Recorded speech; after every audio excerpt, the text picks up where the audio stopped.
Today on the show, strategy plus action equals the power of market research and making LinkedIn your new home. Great coaches and consultants like you have the ability to change people's lives and transform entire organizations. And your impact can often go far beyond the clients you work with. One of the reasons I love working with coaches and consultants is because of that ripple effect. This show is here to highlight your expertise and empower you with resources and new ideas to grow your business. Welcome to Strategy in Action.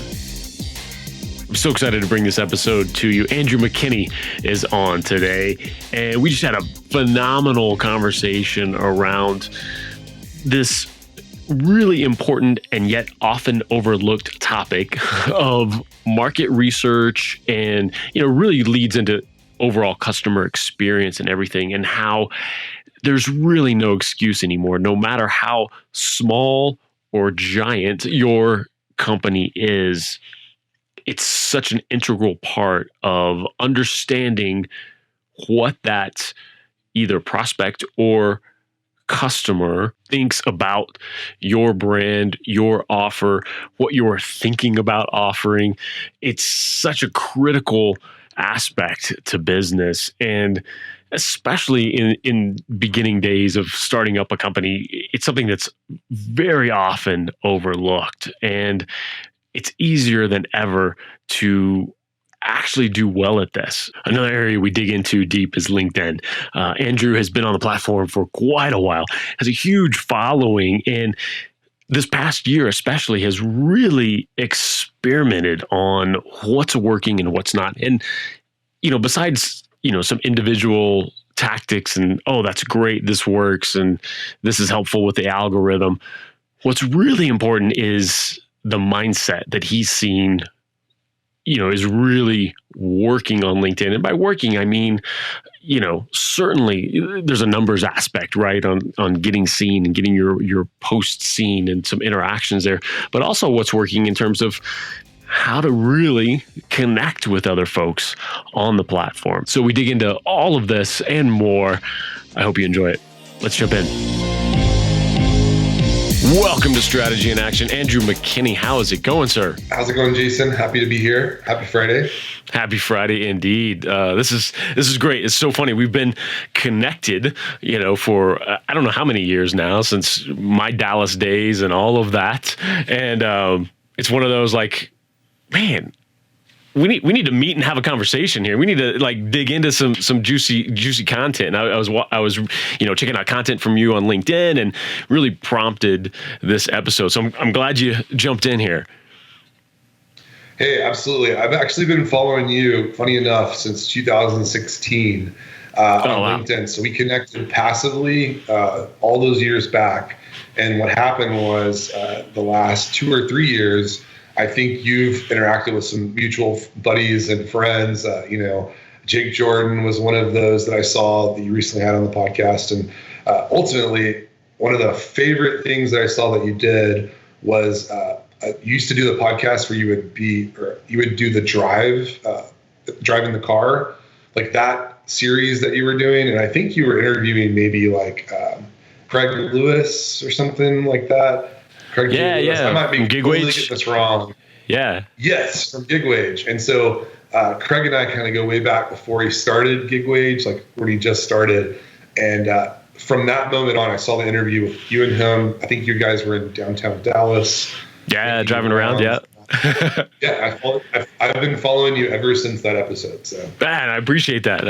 That's awesome. I had so much fun doing those. It's still such a blast. And, once I moved out of there, that combination, and plus, the last couple of years that we all know about, needed to find this remote version, which I'm grateful for and I love as well. But I had such a blast doing the in-person interviews with folks for so long. It's so much fun. But I'm glad we've stayed connected and we're linking up for this. I really wanted to, dig into. Man, there's several layers we're going through before we hit record. There's so many layers that we can dive down. Part of that is, an industry that you've been a part of for a long time, which is, really insights around data and how that affects business. And I want to spend some time there a little bit for folks, because it is so important. It's one of the things that I kind of fight against a little bit, of like miring down in the details, but I fully acknowledge the importance of it as well. So I want to dig into that, but also I want to make sure we hit around your just experience around LinkedIn and how people can benefit from, your 6-7 years of just really going heavy on LinkedIn, but give folks a little bit of background here on industry side of things and what you've been specialized in. Yeah, appreciate it. Ultimately, the last 10 to 12 years, I've been in the market research space. So I'm a Texas born and raised professional. I graduated from locally from Decatur High School way back in the day, I think 16 years ago. And then I went to SMU here locally and played football at SMU, which, at the time, I wouldn't even call it playing football. We had a uniform and we tried to do the sport of football and got beat a ton. And but what's great about that is I've been here locally, and then right as soon as I graduated from college, met my wife from SMU, and then got a job in market research in Plano, Texas. So there's a company there called Research Now rebranded as Dynata. Kind of a really cool story. A 15-year billion dollar company. And so I didn't even know what market research was until I interviewed. This is the first company that I interviewed with. My first time I ever interviewed for anything out of college, and was hired as a sales support at that company. And so I've been in market research for the last decade plus. I feel kind of old saying that. And so I have a ton of experience. Most of that has been specifically market research software. So I've worked at companies like SurveyMonkey, which is now rebranded to Momentive. I sold API integrations at a company called Lucid out of New Orleans.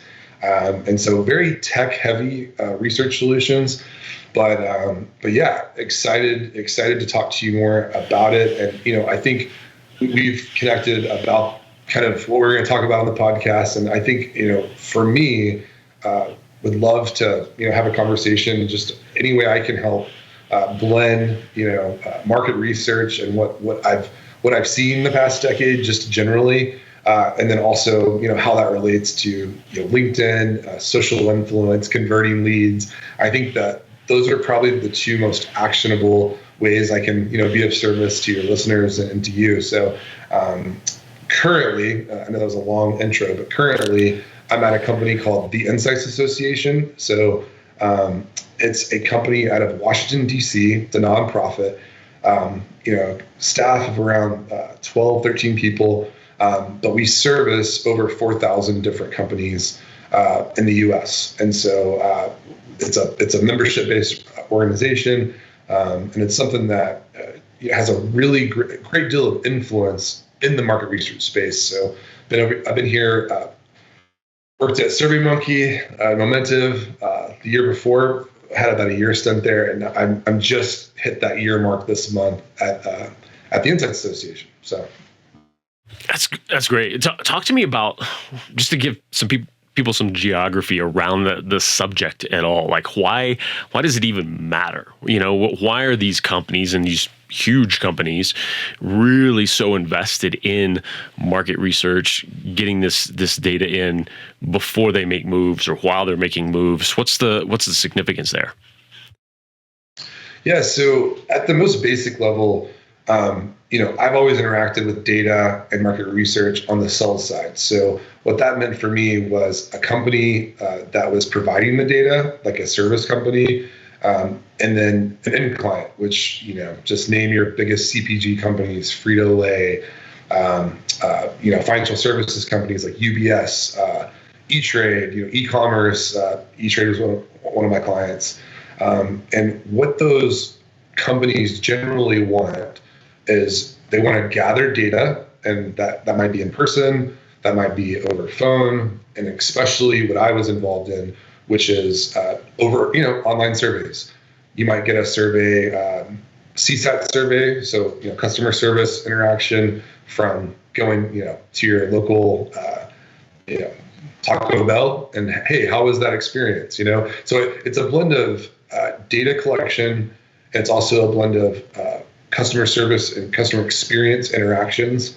And then what companies do with that is they just make better decisions that they can't answer with their current board, marketing team, and then they also want to track that over time. So why that's relevant to your listeners and to you and to me is during COVID, these last 2 years, the whole world has shifted.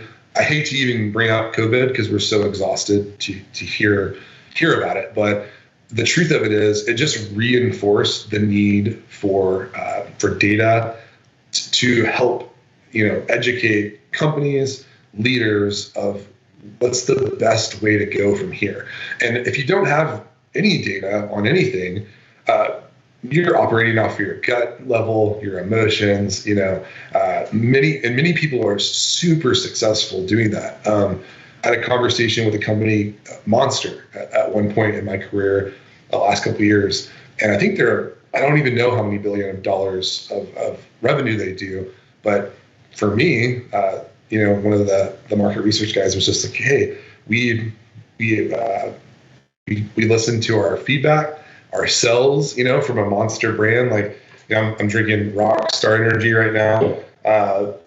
They just look at the data, right? Like, how many of these did we sell, and what are we seeing in the market? And it works for them. Like, they keep on growing, and they go off their gut, and their executive team has made super, precise decisions, and the company's up and to the right. Well, that's a success story.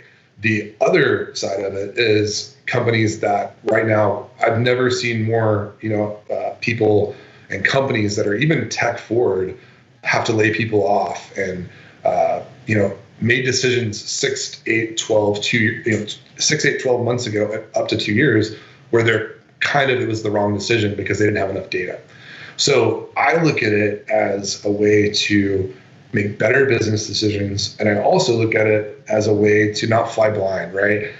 Your business, you need those data points. You don't have to use them, but just directionally, it's critical. And it's the difference, it's the difference between a business making it and not at this point. So it's definitely something that's super useful for a small business, mid-tier company. And then of course, CPG companies and these like Fortune 500, Fortune 1000 companies, they have to do it because you can't just look at a SKU or a sales data or your e-commerce site and just kind of go. You can up into a point where your business becomes too complex to do it without data, if that makes sense. Yeah, and there's too many things riding on it. You're such a big size. I mean, you can go too far. We've all seen that too. I mean, movies have been ruined, right? Because of too much, let's ask the audience, right? Instead of like, hey, let's create this thing. But yeah, you have those, success stories like you mentioned. A lot of times though, those are made up of folks who have business experience, industry experience. And yeah, it might be they're not digging deep into data, but they've been down this road and things like that, where I think it's really critical. Two areas, right? One is that smaller business, that even that independent coach consultant, going, let me go create this offer and this thing in a room by myself for 6 months and then release it to the world, or that tech founder who's off doing that.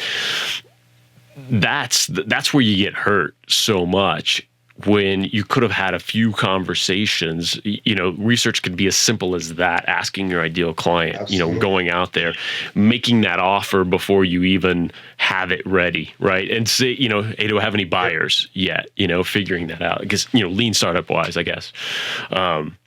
But then you can definitely have paralysis due to data. You can definitely have so much data and you're looking at it so confusing that you're paralyzed. I don't know. We could go 3 or 4 different ways. And I would say, to your point, there's somewhat of a balance of, you need that, just even, let's just go back to like old ancient wisdom, right?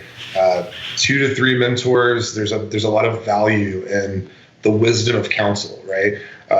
And if you don't have something outside of your kind of inner circle to gut check that, then you're just based off. I mean, you can have a bad day and make a terrible business decision, right? You have a great day and you see those ups and downs. And so, there's a funny saying in the research industry that says, "Trust God, all others bring data." So I think it's one of those things where, trust your gut, but verify it with some other points. And I think it's never been easier than today to do that. So you can do free, something free like Google Survey, SurveyMonkey, Momentive. You can do like an app where you launch a poll on LinkedIn, right, and get just a gut shot. And you would be amazed at how many people skip that one step. I mean, they can get $100,000 in funding, and they have not talked to anyone but their best friend, themselves, and they worked on it, like you said, for 2 years, developing, a minimal viable product, like an MVP. They'll develop it without any interaction those 2 years, and then they pitch investors based off the 2 years ago when they had that idea. They just were head down. And so I think to be relevant, you want to have some sort of gut check, even just 3 or 4 times a year, to make sure that you're not in an echo chamber. It's like you gotta have that outside. Yeah, and that second level I was thinking of earlier too was that, sometimes you need that to really make sense of the data that's coming in, right? That Sure. If you're looking at just SKUs, right? Like, why are we selling all this in Portland right now and nowhere else, right? Then you got to dig in and go like, okay, there's something here. Let's find out what that is. Can we replicate that, and move that down the road? So yeah, it's, and that's the thing. Go ahead. Yeah, I was going to say, there's services now. One of the companies that I've always I studied the last 4 or 5 years is a company called Medallia. And Medallia, what they do is, for these enterprise huge companies, is they have, like, just think of Apple, right? You have a dashboard and you have countless number of Apple stores, right? So you have a number in Texas, a number in Colorado, a number in California, and so on. So, man, that gets really complex. You need a whole team to monitor Texas and California. Well, you can get as granular as just one store, right? So for the person that has a retail store or just one website, right? And then you have analytics that show, man, what's that blip in the data that I'm seeing? Like you're mentioning in Oregon, like in Portland or Oregon. So Medallia on a much more high level, maybe mid-tier to enterprise level, what they do is they have, every time a CSAT or customer service interaction comes back, it's literally escalated to the level of, was it a super bad interaction? That might go to an executive at Medallia. Was it a medium tier, say 5 or 6 out of a 10? That might go to a director level. That might have just a manager level getting these like, hey, the guy was rude at me. The guy that I interacted with was kind of rude on the way in. That might be a little like junior analyst, let's say. So what's cool about it now is you can control, even if your business scales, right, from a small business to, say, a team of 100, depending on how many interactions you have, which if it's global, if it's just regional, there are tools being made available now where you don't have no excuse. Like you can get an alert on your phone that someone was not happy with the purchase of X shirt or hat, right? Or even just saying 1 to 10, are you happy with your service when you go through a drive-through? No one fills out that receipt, right? Like you get a receipt when you're going through a drive-through. Like not one time have I filled out that receipt because it's a pain in the ass, right? It's like no one's going to take the time. But if you get a survey and you click one button, you might say 1 to 10, how good or bad was it? I do that all the time. Because I work in data and because I know it matters, and there's some analyst somewhere waiting for that data, if it's like Pizza Hut or if it's some big company, I'll say, hey, that was a good interaction, that was a bad interaction. Freebirds, for example, if you go out of Freebirds, you can click an up or down arrow after you get a burrito or whatever. And they're making it so simple because they have to know how that store is doing at a retail level. They have to know how they're doing at a national level. And it's getting quite easy to become educated in it. And I think, to your point, you don't want to overboard and get, because I'm in market research, I could talk about it ad nauseum. But for the layman's terms of market research, just capturing a little bit of feedback, a quick poll on LinkedIn, it's free, right? A quick email link to a survey, and just starting from the basics. And then when you get a little bit of that, you can work out if your business becomes more complex. Last thing I'll say, because I know that's a little bit of a tangent, but even like plumbers, one of the companies I worked for was a local company called Thrive Agency, and their biggest customers of data and reviews was plumbers, arborists, right? Just locally from the Arlington area.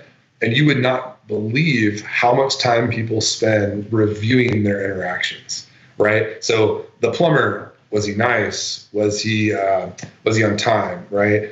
Did he treat me with respect? And people at that point, at that stage in their life, they're like, I'm going to take the time because I want a better interaction or consistent interaction the next time, right? So I think it's becoming adopted into our kind of norm to give that feedback. And so I know we went down the rabbit trail on that a little bit, but I think it's important for business leaders, consultants, anyone that's putting something out to get that feedback. And I'm seeing it more and more every day. So I'm glad you brought that up. Thanks for bringing that point up.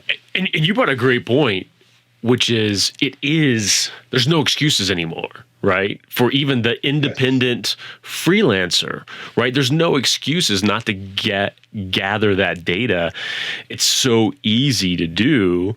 And we all know better more and more. Like you're saying, there's a reason it's more prevalent because we know the difference that it can make. Even sometimes just being asked, right? Or to be able to get out my side as the customer, I feel better about that brand because I had that opportunity, right? Mm-hmm. And as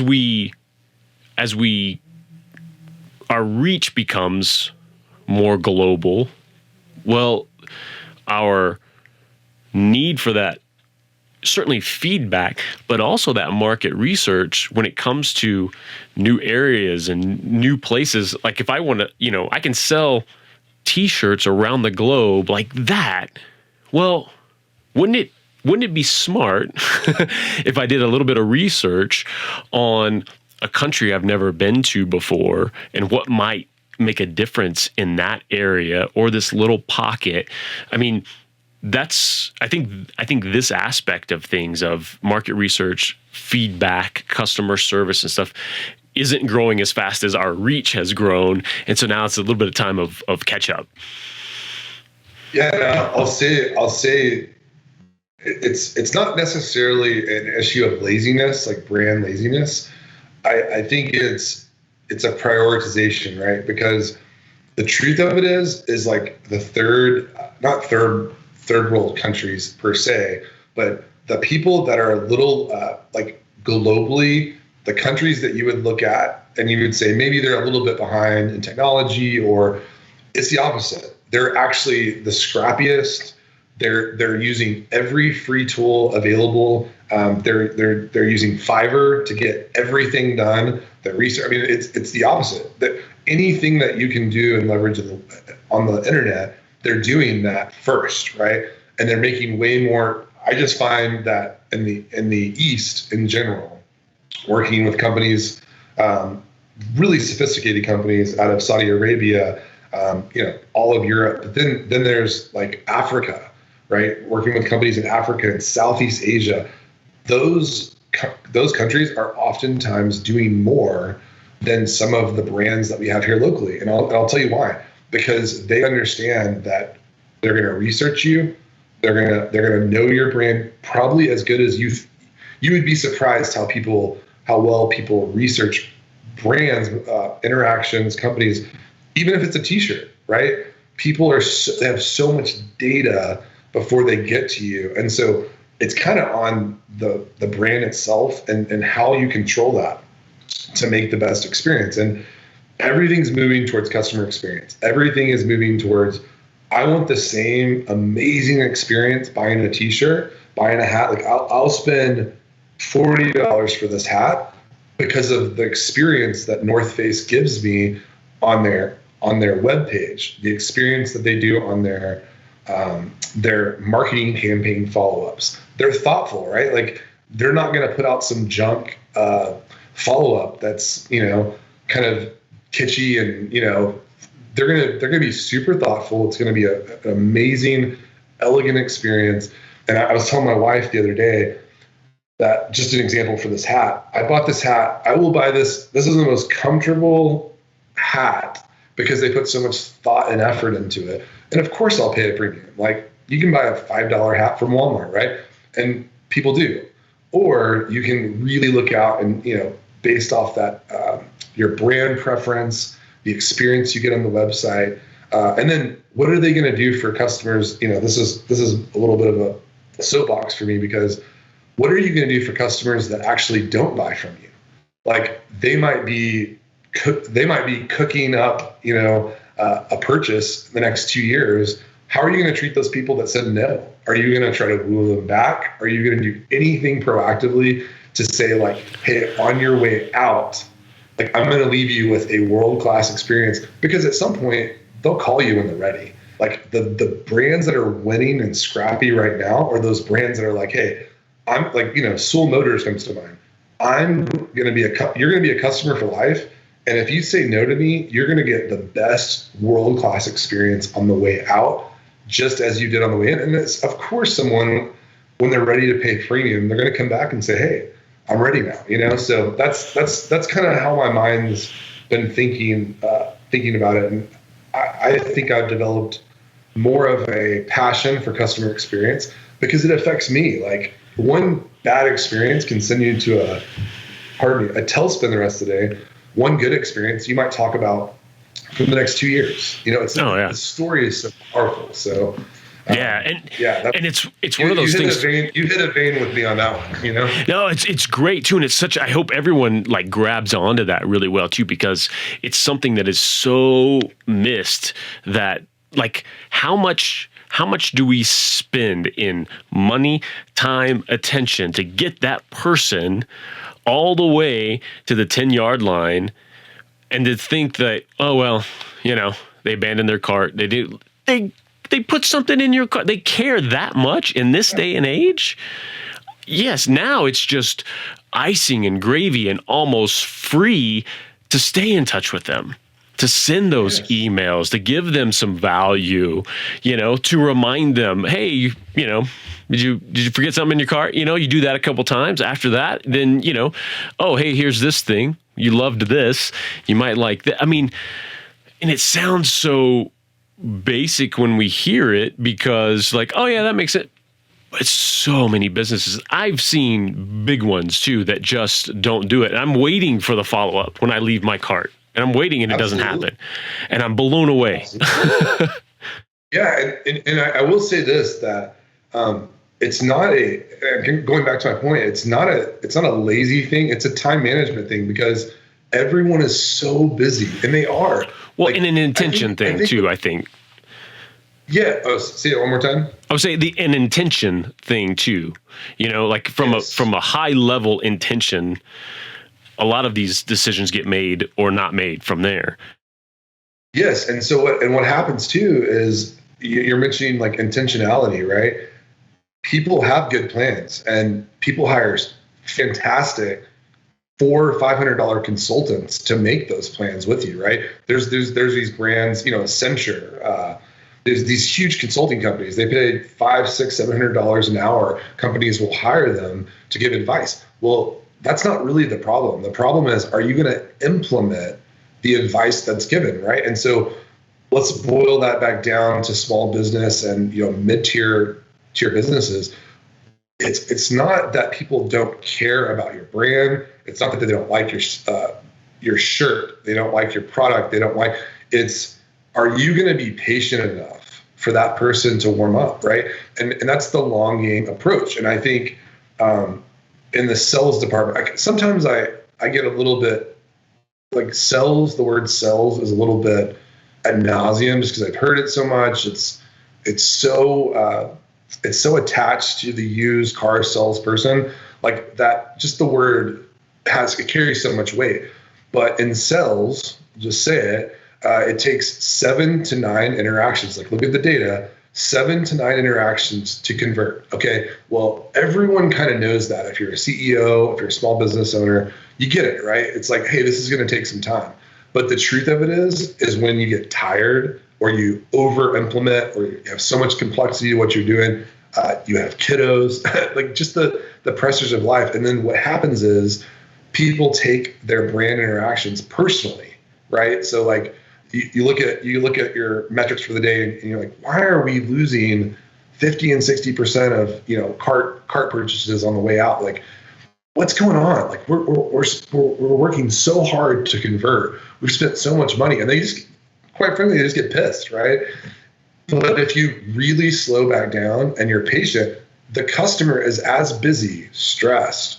They have doctor's appointments. They have just life. And I think what the biggest opportunity, I'm going to put my Gary Vee hat on for a second and like I'm going to say it without 6 F words and some real bitey, language. But one of the things he does that I like is he just says it how it is. So bluntly, businesses need to be way more patient with customers, because right now it's never been harder to make a choice because of so many options. Like I could buy 50 different hats right now, but you know what? It took me 3 years of buying, North Face products, testing them, getting to know them. That I'm a loyalist. At this point, I'll go to REI, I'll go to North Face, and I'll buy that brand.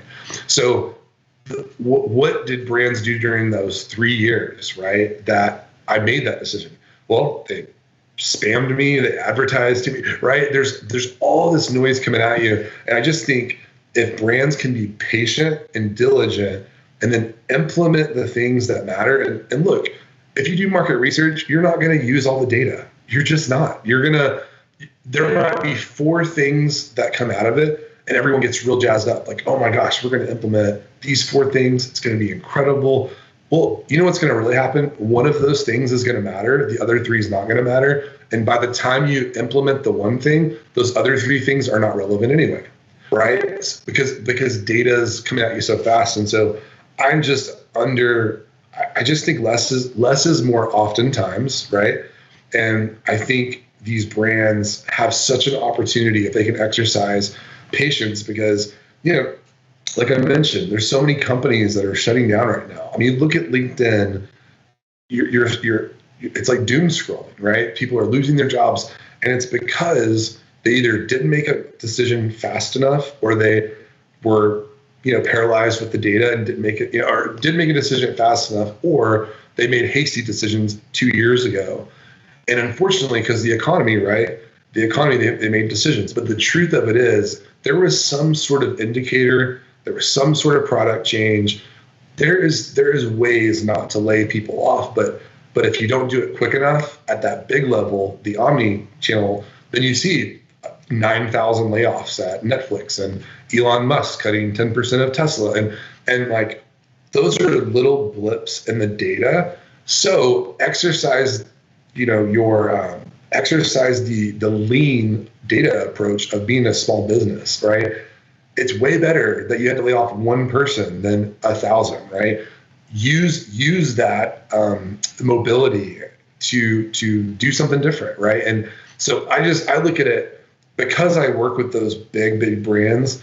To me, I see such an advantage of having a smaller company, 30, 10, a solopreneur, 10, 30 people, 100 people, because you can react. You can make a decision in one day that affects the company for 9 months now. Whereas you make a decision at Hershey's, that's not going to be implemented for 7 months at the very least.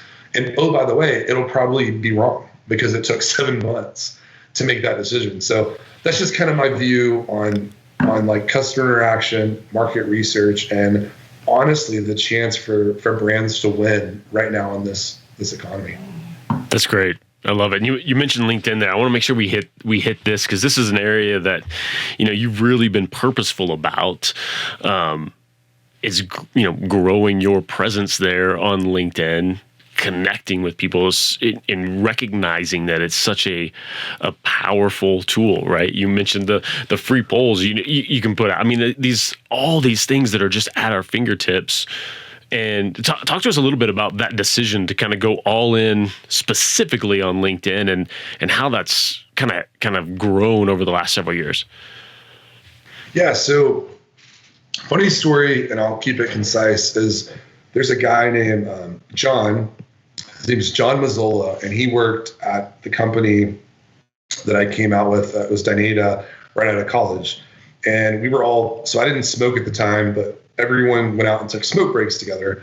And it's like this little break area over in Plano.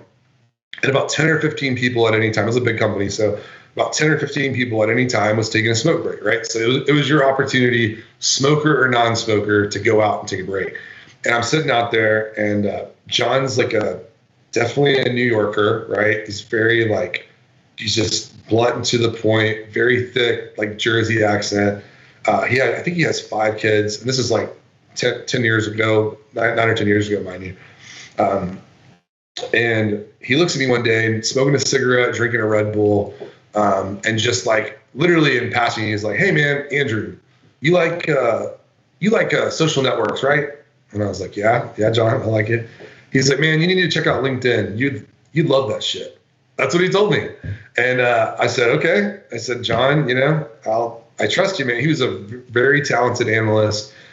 He was a hard worker. He had no time for fluff, and I could not believe he got outside of his, he just didn't have time. He had kids. He was working, 50, 60 hours a week, and he's not someone that, I would take lightly on giving information. So I went, signed up. I added John. He was my first person on there, on LinkedIn. And during those days, back in those early days of LinkedIn, what was funny about it is there was no rules. Like, you could add as many people as you wanted. They didn't care because they were just figuring it out at the time. And so I got on LinkedIn, added my profile, and what I found very quickly was I just like to connect with people. I like their stories. I like to, the altruism of making a connection. You and I met on here, on the internet from LinkedIn because Jake Jordan reached out to me on LinkedIn, introduced himself. I did a podcast with him. He did a podcast with you. It's a very powerful thing. And the reason why practically I went from using LinkedIn and other social media platforms is there's a couple reasons. LinkedIn offers you the best ROI for your business. And no one is going to get off of it, right? So whether they're using Facebook, Twitter, Instagram, all the other social medias, LinkedIn it's going to be the persistent one unless they're a solopreneur that doesn't want to meet other people. They just want to meet through their business, right? And so what I did was, it's kind of a funny story. I just started adding hundreds of people. This is like eight years ago. I would add hundreds of people a day. And the rationale behind it was there was no gating. There was no downside to it because you're adding these people, and in 10 years, hopefully they're executives, they're VPs, they're these people that grow with you. I was a sales support executive at the time when John told me about it. And so yeah, it's been interesting. Now I have, close to 30,000 followers, 30,000 plus followers, and 30,000 connections. And really the momentum came from like that first, 10,000 connections.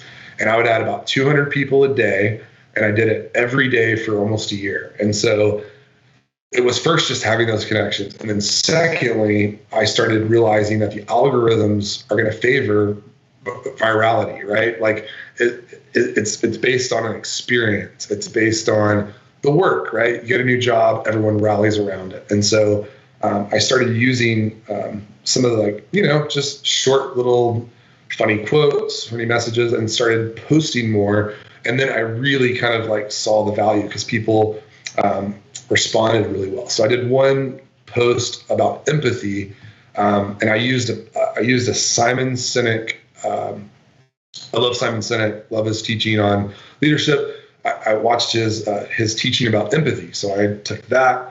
I took 16 personalities and just all these different things that were resonant at the time, and I combined them, and then I made a post. And it was like one of the first times I posted an actual article.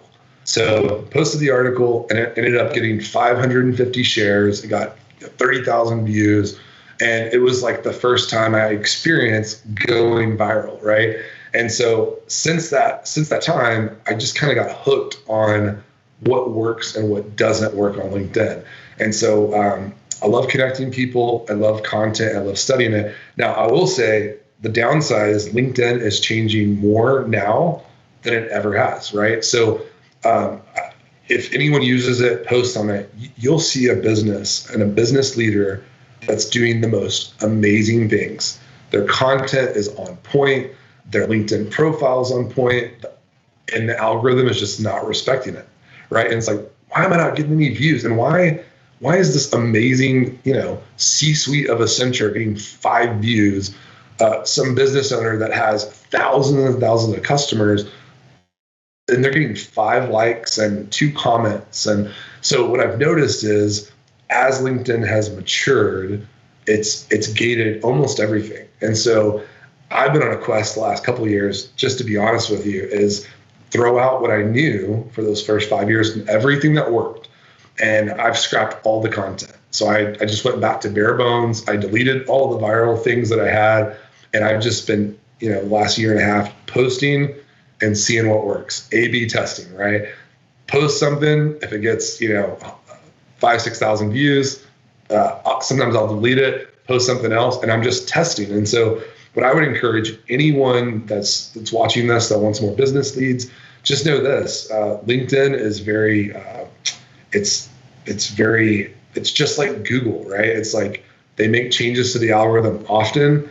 You never know what's going to really work. And so if you're frustrated, if you're listening to this and you're frustrated, just know some of the top content producers out there, they're having the same problem, And so I'm on a quest to connect people on LinkedIn and then just learn. I was telling you, Jason, before the podcast, there's people out there like Lewis Howes, School of Greatness, Rich Roll, these amazing content producers. And sometimes you'll see Lewis post something on LinkedIn and he'll get 20,000 shares, 20,000 likes, 100 shares.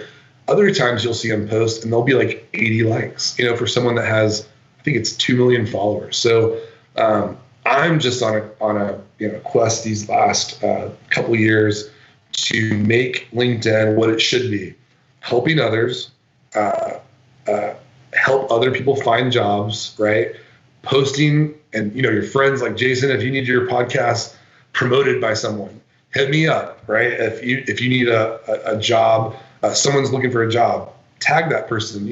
Make the best advice I got was just make LinkedIn about helping others, and everything will take care of itself. So I've invested thousands of dollars in my profile and business coaching, all this other points to make LinkedIn this big deal to me. But what I've really learned over years and years is it's about helping others, generating leads when you can from quality content, and then just focusing on the virality if you can. If you've got something big that you want to share, every once in a while, I'd say 10% of the time, it'll blow up and get enough views. But yeah, that's my little dissertation on LinkedIn. Yeah, it's so strong. I love that too. I love that the amount of time you've been putting into it and continue to. What are some of the things? Because I come across both sides of the spectrum, right? People who are just like, well, I'm never going to win with the algorithm, so I'm just going to post what I want and it doesn't matter. I'm just whatever. But then there's the other side who just like, sometimes they create just around, okay, what's the topic this week? What's the latest thing this week? And that's all I'm going to do, you know? And I think there's a beautiful space in the middle, because, you know, you need to post what you feel is right. I mean, all those points that you talked about, like the things that fit into that, that's great. And that fit with your voice, your brand. But it's smart, going back to we'll bring it full circle, back to our Sure. data research, right? You know, it's smart if you then do the research and you have an awareness of the mysterious algorithm, you know, a little bit of like, okay, this is really, they're rewarding this because it's a new feature, or they just want to, or whatever. Okay, well, here's what I want to say. Why don't I do it in this format also, and get rewarded and play that game a little bit? Are there any of those things that right now you're seeing, man, people should be doing this or this, at least as part of their content?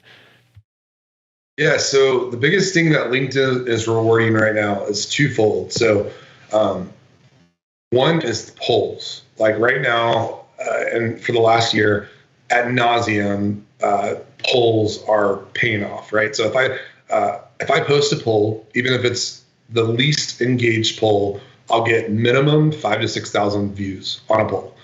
It could literally be as easy as, what's your favorite shoes? Adidas, Nike. Literally, just that. What is your favorite coffee? Pour over, drip coffee. I mean, it doesn't matter what it is. People want to respond. The more people respond, the more your gated, I'll call it gated content, will go and filter, you know, and break through the filter. So LinkedIn bots definitely care about polls, because right now there's no reason, unless people misuse it, negate it. Like, why not? It's just going to get out there. Does it annoy people? I'd say 30% of people on LinkedIn hate polls, right? And what I like to do is, what's funny is, I post a poll about coffee, about water, or whatever else I'm interested in. And I always, this is my key, always allow the critical, bitter people on LinkedIn to play, right? So what I do is, what's your favorite coffee? Pour over, drip, Chemex, right? You're in Colorado, you get it. Tea. And then I always allow the cynical 15, 20, 30% to say, I hate polls. Allow them to complain, because what it does is it just feeds into the algorithm. Like, right. It's more interaction. Yeah. It's more interactions, right? So one of the things I did was I asked someone about, Calendly, the link scheduler, right? So I posted recently about Calendly, and I've never used it before. So I said, hey guys, do you love, hate, don't care about Calendly? I mean, it blew up. It was like 6,000 views within, I think, 12 hours, something like that. And people just complain about Calendly. Well, the people that loved it, they also interacted and said, yeah, I mean, there's a lot of people that hate it. I love it. To each their own, right? It's that facilitation of the full spectrum, right? That really, like, interaction begets interaction. And so it's important to not only, like, you know, speak your truth, all that, right? But also include those haters. I got the rudest comments about Calendly. I don't even care about it. Like, it's not my, I'm not an investor. I'm literally passively testing it. I literally could care less about Calendly. But what I love is to see how people react. Like, people have a visceral reaction to it, because a salesperson will send it over, and people are just offended, right? They're so offended that someone would actually have you schedule on their time, right? And then you have the other people like me, like, as a salesperson, it's just a relief. I hate scheduling, right? So I'll give it a shot. So my point, and just to distill it in a way that a business, you know, solopreneur person can enjoy, make it fun, right? Like, post about the weather, your favorite music. You know, this is my favorite water. I try different waters. It's my thing. I like water's from Hawaii and Poland. I just test it out. And sometimes I'll post it. And dude, most people don't give a shit about water, right? They don't care. But if you give them the option to complain, oh my gosh, I don't care about your post about water. And look, and that's 20% of my engagement are from complaining people. I love those complainers. They literally get me more views. And so I would encourage people to be themselves, right? Be themselves, be authentic to your brand, but also do these little tests, man. Like, why not? Why not post something that is a little edgy and see? And like, I've always worked for public companies, so I have to be super careful in the past about what I post about, what I say. But what I'm finding is LinkedIn is rewarding. I'm just going to say it again because Gary Vee is someone I have like a love-hate relationship with. So Gary, most of his content rubs me the wrong way. I'll be honest with you. Like the way he delivers his advice, even though it's an amazing advice, it just gets me. I'm like, you don't have to cuss at me to get your point across. But the truth of it is, if you look at Larry Vee, if you look at Gary's LinkedIn page, he is crushing it, right? Every post is thousands and thousands of likes, multiple hundreds of shares, and 30% of the content I don't like. I'm always going to study that person, right? Then you got someone like Lewis Howes who's posting, and like Lewis, I don't know him. I've interacted with him casually, but he's like a positive person. He has these like real open views of everything, and he's an includer, right? So he is, every walk of life is, so I study that, right? I study the things I agree with, the things I don't, and you spit out the bones, right? Take the good with the bad. So my challenge to people that really want to study what's working is follow 5 people that you like, follow 5 people that you don't, and study them, right? And like give credit where it's due. Like as much shit as I talk about Gary Vee, I've studied him for 5 years now, right? That's the kind of thing businesses need to do. Like, last example, if a business has 2 competitors, right? If you're a marketing agency or if you're a solopreneur and like 2 of your closest competitors, study those people. Like the company that pisses you off and that takes your customers and talks bad about you, and study that person. They're winning. They just beat you with that customer, right? So for me, I'm not super competitive on sports and that sort of thing. I played college ball because I wanted to pay for a scholarship, but I am competitive with winning in business, right? So I do compare my stats, my links with those people that are winning. Last year alone, I had 130,000 views for social media for my LinkedIn. I only had 600 engagements, and engagements are like when people share, like, and it's because the last year I've used LinkedIn differently than I had in the past, where I was more of a content creator and trying to drive leads and trying to sell my brand. I've just tested a bunch. And so you look at a brand like Lewis Howes, anyone else, Gary Vee, those engagements are like 30-40% of their views.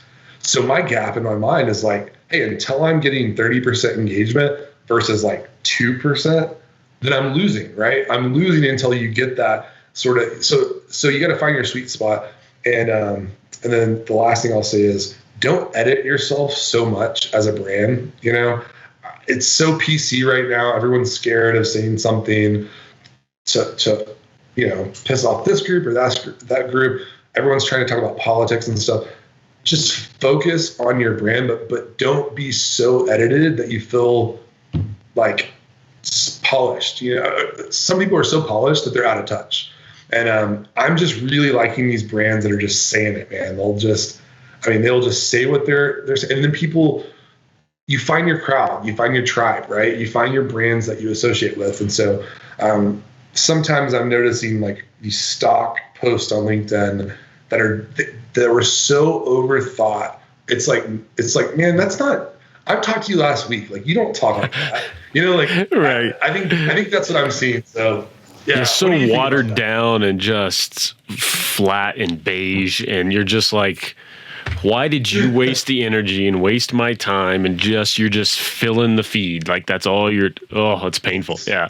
And I've been guilty of that, right? Like 2 to 3 years ago, like, I was totally guilty of like overthinking it. But what really resonated is when I like kind of let it fly.